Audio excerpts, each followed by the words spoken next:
Сыктывкар берца пошел кесен улыш яслы отсаласны. Тәліш аслас телеграм-каналын Юртыс Республикаса юралыш. Каштыштам тач тупкасны Алешина машинан вуджанын. Юскад аджишлыган.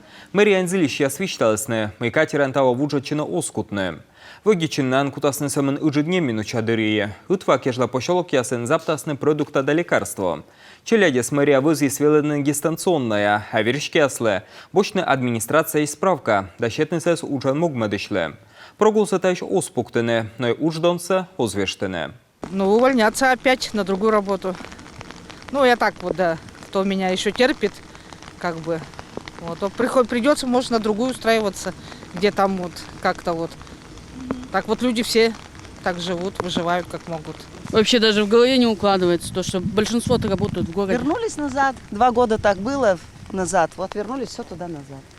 Такая ситуация происходит. Люди, конечно, где-то привыкли, но в последние годы наши подушки были большой помощью.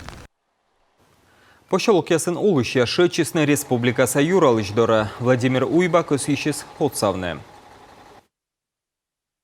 Вновь вынужден подключиться к ситуации, решать которую обязанность местной власти с учетом 131 закона. На этот раз получил коллективное письмо от сыктывкарцев, проживающих в заречных поселках. Администрация своим решением отказалась от Каймана и Хиуса, хотя эти суда минувшие годы перевозили жителей в период паводка и показали свою эффективность. Чем продиктованы такие действия администрации столицы – вопрос отдельный. Разбираться будем, но позже.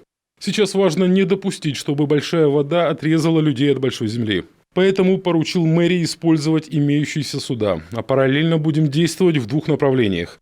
Подберем подходящее судно в аренду, а также подготовим документацию на конкурс по приобретению аэролодок, таких, какие мы закупили для Печоры и Вуктыла.